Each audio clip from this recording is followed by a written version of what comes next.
Chapter 16, How to Raise Your Energy Level. Pilot 16. How is your energy level today? Did you wake up eager to face the tasks ahead?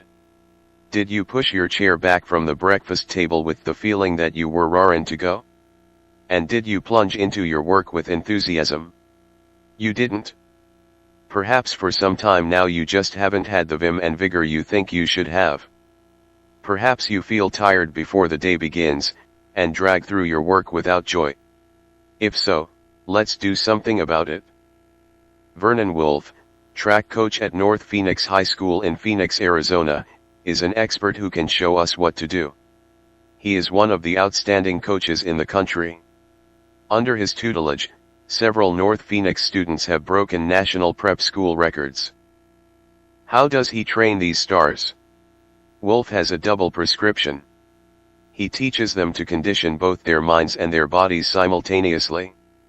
If you believe you can do it, says Vernon Wolf, most of the time you can. It's mind over matter. You have two types of energy. One is physical, the other is mental and spiritual. The latter is by far the more important, for from your subconscious mind you can draw vast power and strength in time of need. Think, for example, of the great feats of strength and endurance you've read about people performing while under the stress of intense emotion. There is an automobile accident and a husband is pinned under the overturned car. In her moment of fear and determination, his tiny and frail wife manages to raise the car enough to free him.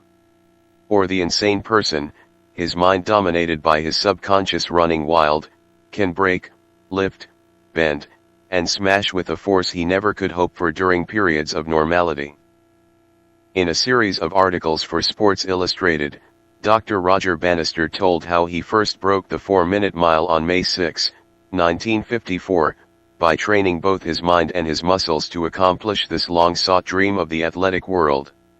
For months, he conditioned his subconscious into the belief that the record, which some people claimed was unattainable, could be achieved. Others thought of the 4-minute mark as a barrier. Bannister thought of it as a gateway which, if he once passed through, would open the way to many new records for himself and other milers. And of course he was right. Roger Bannister led the way. In a period of little more than 4 years after he first set a 4-minute mile, the feat was performed 46 times by himself and other runners. And in one race, at Dublin, Ireland, on August 6, 1958, 5 runners ran the mile in less than 4 minutes. The man who taught Roger Bannister the secret was Dr. Thomas Kirk Cureton, director of the Physical Fitness Laboratory at the University of Illinois. Dr. Cureton has developed revolutionary ideas concerning the body's energy level. They apply, he says, to both athletes and non-athletes. They can make a runner run faster and the average man live longer. There is no reason why, Dr. Cureton says, any man can't be as fit at 50 as he was at 20 providing he knows how to train his body. Dr. Cureton's system is based on 2 principles: 1. Train the whole body. 2. Push yourself to the limit of endurance, extending the limit with each workout. The art of record breaking, he says, is the ability to take more out of yourself than you've got. You punish yourself more and rest between spells.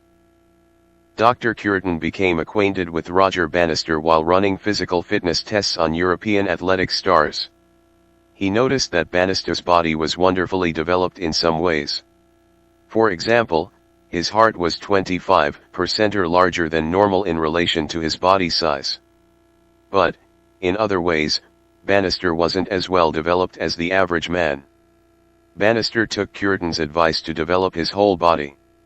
He learned to condition his mind by taking up mountain climbing. This taught him how to overcome obstacles. Equally important, he learned to break big goals down into little ones. Roger Bannister reasoned that a man ran a single quarter mile faster than he ran the 4 quarters of a full mile. So he trained himself to think of the 4 quarters in the mile separately. In his training, he would dash a quarter mile, then jog a lap around the track to rest. Then he would dash another quarter mile. Each time, he aimed to run the quarter in 58 seconds or less. 58 times 4 equals 232 seconds, or 3 minutes and 52 seconds. He ran to the point of collapse. Then he would rest. Each time, the point of collapse was pushed back a little. When he finally ran his great race, it was in 3 minutes, 59.6 seconds. Dr. Cureton taught Roger Bannister that the more the body endures, the more it will endure. Beliefs about overtraining and staleness, he says, are myths. But he emphasizes that rest is as important as exercise and activity. The body needs to rebuild in even larger quantities what has been torn down in exercise. That's how strength, vitality, energy are developed. The body and mind both recharge themselves during periods of rest and relaxation. If you don't give them a chance to do so, severe damage and even death can result. Is it time to recharge your battery? There's no glory in being the richest man in the graveyard. You don't want to be the best scientist, doctor, executive, salesman, or employee lying prematurely under the most ornate headstone. A loved mother, wife, father, son, or daughter can bring happiness. Why then, bring grief, instead? Why be confined to a mental sanitarium or lie embalmed 6 feet under a blanket of beautiful green grass simply because a needless drain damaged a battery that wasn't recharged? The small child doesn't know when he is excessively tired. But he surely shows it in his behavior and actions. The adolescent may realize he is overfatigued, but refuse to admit it even to himself. Then sexual, family, scholastic, and social problems may seem unsolvable and unbearable. They may motivate him to temporary or permanent destructive acts that injure himself and others. When your energy level is low, your health and your desirable characteristics may be subdued by the negative. You, like a storage battery, are dead when your energy level is 0. What is the solution? Recharge your battery? How? Relax, play, rest, and sleep. How to tell when your battery needs recharging. Here is a checklist to help you determine your present energy level. You can use it whenever you feel that your energy level is slipping. If you are a well-balanced person, your battery may need recharging when you act and feel unduly sleepy or tired, tactless, unfriendly, suspicious, querulous, insulting, hostile, irritable, sarcastic, mean, nervous, excitable, hysterical, worrisome, fearful, jealous, rash, ruthless, excessively selfish, excessively emotional, depressed, or frustrated. PMA demands a good energy level and vice versa. When you are fatigued, your usually positive, desirable feelings, emotions, thoughts, and actions have a tendency to turn negative. When you are rested and in good health, the direction is changed back to positive. Fatigue often brings out the worst within you. When your battery is charged and your energy and activity level is up to standard, you are at your best. That is when you think and act with PMA. If your feelings and actions indicate that your better qualities are being subdued by those which are undesirable and negative, it's time to recharge your battery. Yes, to maintain your level of both physical and mental energy you need to exercise both your body and mind. But there is a third factor. Your body and mind both need to be fed properly. You help to maintain your physical body by taking in quantities of wholesome, nutritious foods. You maintain your mental and spiritual vigor by absorbing mental and spiritual vitamins from inspirational and religious books. Vitamins necessary for a healthy mind and body. George Scarseth, Ph.D., Director of Research for the American Farm Research Association in Lafayette, Indiana, tells about a village on the seacoast of Africa. The village is more advanced than a community of similar tribes in the interior. Why? Because its inhabitants are physically stronger and more mentally alert. They have more bodily energy than the interior tribesmen. The difference between the tribesmen on the coast and those living inland stems from a difference in diet. The village tribesmen in the interior do not have a sufficient amount of protein, whereas those on the coast obtain quantities from the fish they eat. In his book, Climate Makes the Man, Clarence Mills writes that the United States government found some inhabitants of the Isthmus of Panama excessively sluggish in their mental and physical effect. The subconscious mind is like a better. From it, you can obtain tremendous surges of mental and spiritual energy which often transmute themselves into physical vitality. These jolts of energy will go to waste if we permit them to be short-circuited by needless negative emotions. By used constructively, this energy can multiply itself many times, just as a powerhouse generator produces vast amounts of useful power. Activity. A scientific study disclosed that both the plant and animal meat, on which they depended for food, lacked the B vitamins. When thiamine was added to their diet, the same people became more energetic and active. If you suspect that your diet is deficient in certain vitamins and elements so that your energy level is depressed, you should do something about it. A good cookbook can help you, and there are government pamphlets available at low cost. If the condition persists, have a physical checkup. Like your body, your subconscious mind will accept and absorb mental and spiritual vitamins without effort. But, unlike your physical body, the subconscious will digest and retain unlimited quantities. Unlike your stomach, it never becomes stuffed. It will take and hold as much as you feed it and still hold more. Where will you find these mental and spiritual vitamins? In books such as those recommended in Chapter 22, the amazing William C. L'Engle illustrated this point beautifully in an article for Success Unlimited magazine.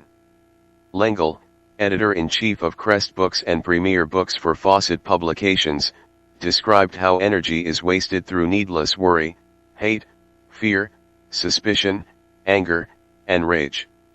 All these waste elements, he says, could just as easily be transformed into power-producing units.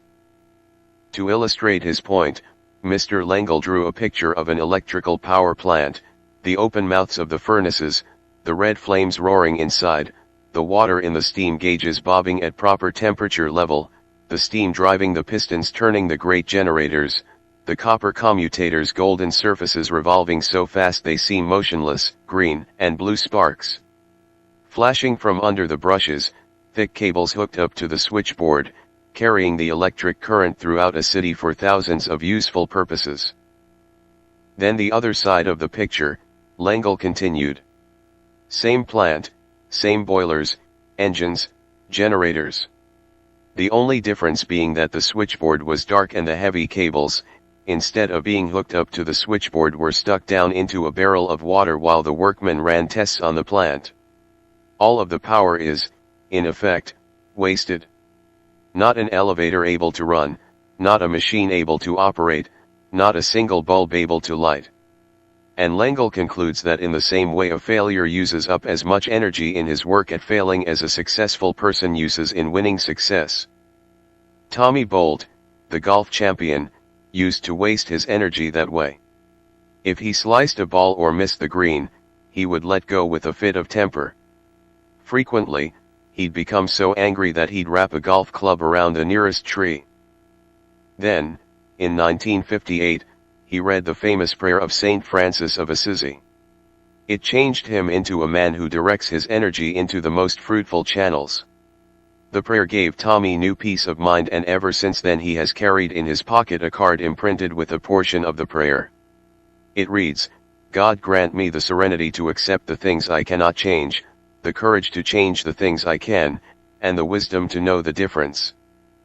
Man is the only member of the animal kingdom who, through the functioning of his conscious mind, can voluntarily control his emotions from within, rather than be forced to do so by external influences.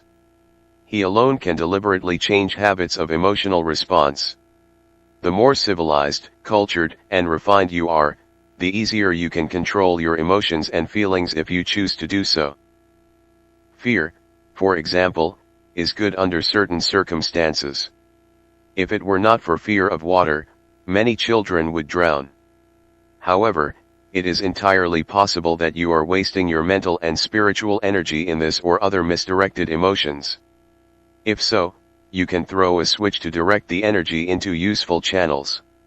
How? By keeping your mind on the things you do want and off the things you don't want. Your emotions are immediately subject to action.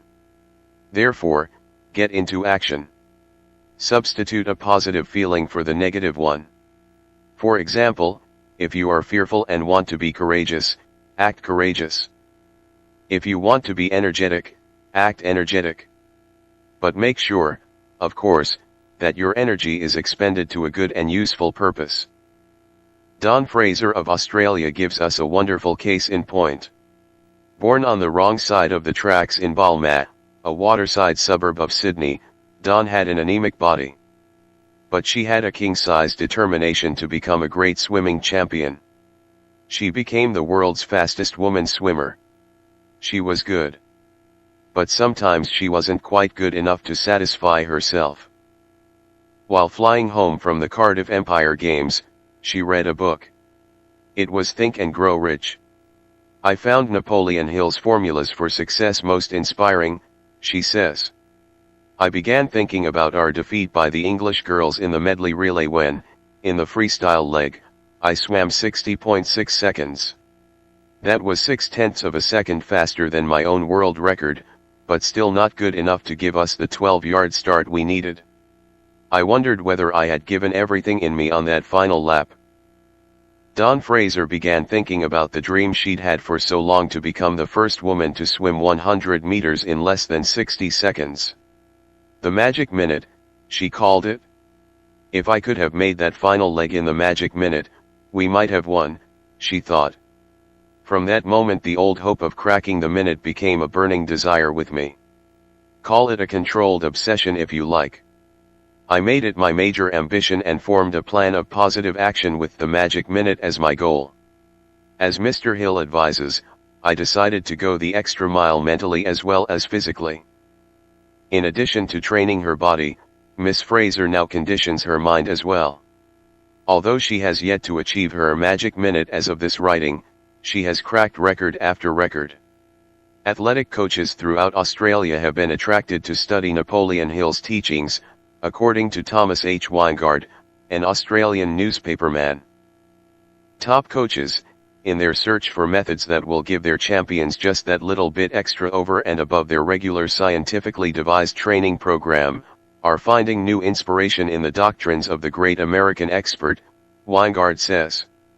They are adapting Napoleon Hill's technique of mental approach to what is, essentially, a physical problem. Some have taken the PMA Science of Success course so they may apply the principles correctly. Is it time for you to recharge your battery? Have you now begun to apply the principles presented in Success through a positive mental attitude? Are you ready to become a champion? If so, you will want to learn how you can enjoy good health and live longer, the subject of our next chapter. 188 How to Raise Your Energy Level. Pilot 16. Thoughts to steer by. How to raise your energy level. 1. How is your energy level at this moment? 2. What is your most important source of physical, mental, and spiritual energy? 3. How can you apply the principles Dr. Thomas Kirk Cureton taught to Roger Bannister so that you'll have extra energy to achieve your own goals? 4. Do you push to the limit of your endurance then rest and try again? 5. Is it time to recharge your battery?